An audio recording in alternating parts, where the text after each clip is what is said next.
Welcome back to our channel.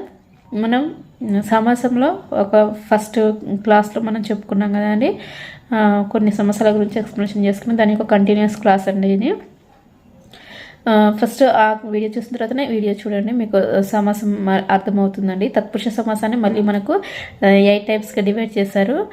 ప్రథమ తత్పురుష సమాసం, ద్వితీయ, తృతీయ, చతుర్థి, పంచమి, షష్ఠి, సప్తమి, నన్ని. ఓకే, ఈ విధంగా మనకు డివైడ్ చేశారు. నెక్స్ట్ విభక్తులు అండి, ఇవన్నీ విభక్తులు, విగ్రహవాక్యాలు, ఉదాహరణలు.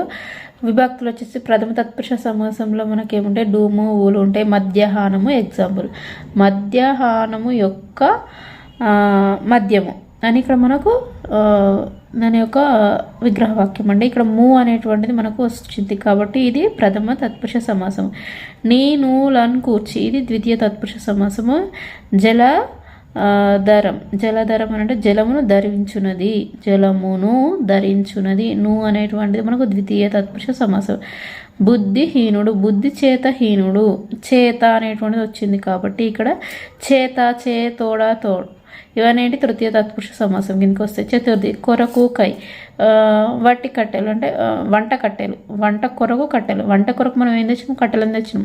సో ఇక్కడ కొరకు అనేటువంటిది పదాన్ని మనం కలుపుతుంది, విభక్తి ప్రత్యయం. ఇది ఏ విభక్తి ప్రత్యయము మనకు, కొరకు, కై అంటే చతుర్థి అని మనకు అర్థం అన్నట్టు. నెక్స్ట్ పంచమి అంటే వలన, వల్ల, కంటే, పట్టే ఇవన్నీ ఉన్నాయి అనుకోండి, ఇవన్నీ వస్తే పంచమి. దొంగ, భయం, దొంగ వల్ల భయం, ఎవరి వల్ల, దొంగ వల్ల భయం. వల్ల అనేటువంటి దేన్ని పంచమి, పంచమి తత్పురుష సమాసం అని మనం చెప్పుకోవచ్చు. నెక్స్ట్ షష్ఠి, షష్ఠికి కు యొక్క లోపల ఇవి వచ్చిన కనుక మనకు షష్ఠి అన్నట్టు. రామ బాణం, రాముని యొక్క బాణం, రాముని యొక్క బాణం. ఇక్కడ యొక్క అనేటువంటిది ఏంటిది మనకు షష్ఠి తత్పురుష సమాసం. ఓకేనా. నెక్స్ట్ సప్తమి అండి. నెక్స్ట్ సప్తమి అంటే అందు, నా ఇలా ఉందనుకోండి. దేశభక్తి, దేశమునందు భక్తి, దేశభక్తి. నేను ఎగ్జామ్ డైరెక్ట్ రాశానండి. దేశభక్తి అని ఉన్నదనుకోండి, దేశమునందు భక్తి అని అర్థం అన్నట్టు అండి. దేశభక్తి. ఓకేనా. నందు అనేటువంటిది వచ్చింది కాబట్టి అది సప్తమి. నన్ను సత్పురుష సమాసం. నన్ను అంటే వ్యతిరేకం అండి. అసత్యము అంటే సత్యం కానిది అని అర్థం అన్నట్టు. నిజము అంటే నిజం కానిది అని అర్థం అన్నట్టు. నెక్స్ట్ కర్మధారయ సమాసం అండి. నల్ల కలువ అనే సమాస పదంలో ఇదొక నల్ల కలువ, నల్ల కలువ అనే ఈ రెండు పదాలలో మనకు ఏమున్నాయండి. ఫస్ట్ పదం ఏమున్నది మనకు, నల్ల అంటే ఏంటిది, అది నలుపుతనము అంటే కలర్ని తెలియజేస్తుంది కాబట్టి, దానికి ఒక గుణాన్ని తెలియజేస్తుంది కాబట్టి విశేషణము. రెండవ పదం మనకు కలువ అంటే నామవాచకం, దాని యొక్క కలువ అంటే దాని యొక్క పేరు కాబట్టి నామవాచకం. అంటే విశేషానికి మరియు నామవచనానికి సమాసం జరుగుతుందని కర్మధారయ సమాసం అని చెప్తారండి. నేను డైరెక్ట్ చెప్పకుండా అక్కడ మీకు ఎగ్జాంపుల్ చెప్పాను. విశేషణానికి అంటే దాని యొక్క గుణాన్ని తెలియజేసేది విశేషణం అండి. ఇక్కడ గుణము అని అది నలుపు ఉన్నదా, తెలుపు ఉన్నదా, ఏ గుణం అనేటువంటిది విశేషణము. నెక్స్ట్ నామవాచకం అనేటువంటి పేరు లేదా దీన్ని విశేషము అని కూడా అంటారండి. నామవాచకానికి మరొక రకంగా విశేషం అని అంటారు. విశేషణానికి నామవచనానికి సమాసం జరిగినట్లయితే దాన్ని కర్మధారయ సమాసంగా చెప్తారండి. అంతే కదా. ఇప్పుడు నల్ల కలువ, నల్ల అనేటువంటిది ఏంటిదండి, దాని యొక్క విశేషణం. కలువ అనేది నామవాచకం. సో ఈ రెండింటికి మధ్య మనకు సమాసం జరిగినట్టు కర్మధారయ సమాసం. ఈ కర్మధారయ సమాసం అంటే మనకు రెండు రకాలుగా ఉంటుంది. విశేషణ పూర్వపద కర్మధారయ సమాసం, విశేషణ ఉత్తరపద కర్మధారయ సమాసంగా ఉంటుంది. ఫస్ట్ విశేషణ పూర్వపద కర్మధారయ సమాసం చూద్దాం మనం. ఫస్ట్ వన్ చూసినట్టయితే విశేషణం అని ఏంటంటే గుణంను తెలిపేదాన్ని నేను విశేషణంగా చెప్పాను. ఇక్కడ గుణము అని మళ్ళీ నేను మీకు అర్థం కావడానికి రాస్తున్నాను. గుణము. ఓకేనా. విశేషణ పూర్వపద కర్మధారయ సమాసం. ఇందులోని పూర్వపదము విశేషణముగా, ఉత్తర పదము విశేషముగా ఉంటుంది. అంటే ఇక్కడ పేరులోనే ఉందండి విశేషణ పూర్వపదం. ఇక్కడ అంటే ఫస్ట్ ఏంటిది మనకు గుణాన్ని తెలియజేస్తుంది, తర్వాత మనకు నామవాచకం. అంటే నేను ఫస్ట్ ఇందాక చెప్పిన ఎగ్జాంపుల్ వస్తుంది కదా, నల్ల కలువ అనేటువంటిది కూడా వస్తుంది మనకి ఇక్కడ ఎగ్జాంపుల్. అంటే మనకు విశేషణము అనేటువంటిది ముందుగానే ఉంది కాబట్టి నల్ల కలువ అనేటువంటిది కూడా ఇక్కడ ఎగ్జాంపుల్గా వస్తుంది. నెక్స్ట్ ఇంకొక ఎగ్జాంపుల్ తీసుకుందాం మనం. మధుర వచనము. మధురము అంటే అది ఏ విధంగా ఉంది? మధురముగా ఉంది. వచనం అనేటువంటిది మధురంగా ఉంది. వచనం అనేటువంటిది ఇక్కడ నామము, మధురం అనేటువంటిది మనకు విశేషణము. ఓకేనా? మధురమైన వచనములు. తెల్ల గుర్రం అంటే తెల్లనైన గుర్రం. తెల్ల అనేటువంటి ఇది తెల్ల వైట్ అనేటువంటి దేనికి తెలియజేస్తుంది మనకు? దానికి ఉన్న గుణం అంటే విశేషణం. ఇది నామం. విశేషం గురించి తెలుసు. తెల్లనైన గుర్రం ఇక్కడ చూస్తుంది. విశేషణం ఇది నామం కాబట్టి విశేషంగా చెప్పుకోవచ్చు మనం.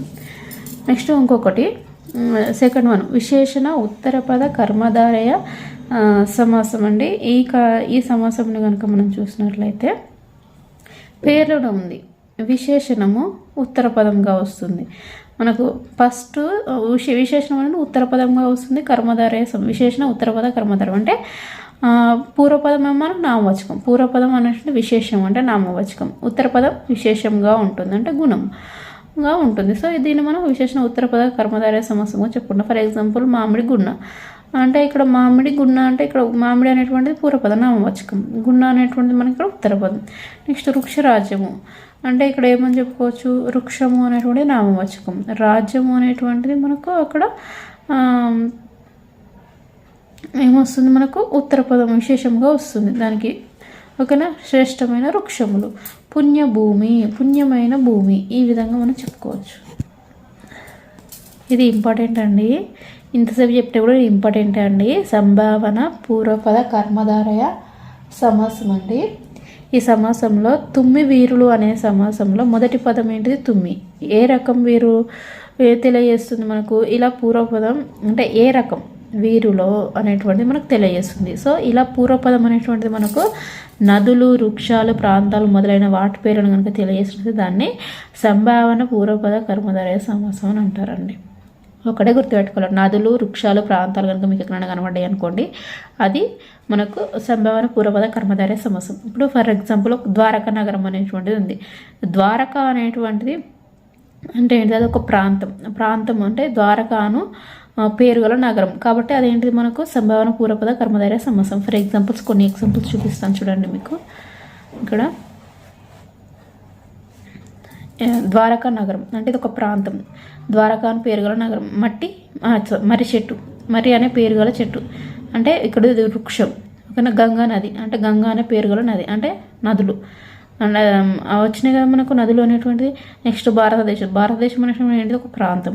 సో భారతం అనేటువంటి పేరు గల ఒక దేశం అనే అర్థం అన్నట్టు. ఇలా ఇవన్నీ సంభావన పూర్వపద కర్మధారయ సమాసం కిందకి వస్తాయండి. నెక్స్ట్ ఉపమాన పూర్వపద కర్మధారయ సమాసం. నెక్స్ట్ కలువ కనులు అనేటువంటిది మొదటి పదం. ఈ కలువతో పోల్చడం వలన మనకు అంటే ఇక్కడ కలువ అనేటువంటిది ఫస్ట్ పదం అంటే మొదటి పదం. కనులు అనేటువంటిది ఉత్తర పదంగా చెప్పుకుంటాం. ఇక్కడ మొదటి పదంని మనం కలువతో పోల్చడం వల్ల ఇక్కడ మొదటి పదం అనేటువంటిది ఉపమానంగా ఉంటుంది కాబట్టి దాన్ని ఉపమాన పూర్వపద కర్మధారయ సమాసంగా చెప్తామండి. దేన్నైతే పోలుస్తామో ఈ కనులను దేనితో పోల్చిండు? కలువతో పోల్చిండు. ఆ పోలికను తెలియజేసేది ఏంటిది? ఉపమానం. ఆ ఉపమానాన్ని మనం ఉపమాన పూర్వపద కర్మధారయ సమాసంగా చెప్పుకుంటాం. ఎక్కడైతే ముందు పోలిక అనేటువంటిది కల్పిస్తుందో దాన్నే మనం ఉపమానంగా చెప్పుకుంటాం.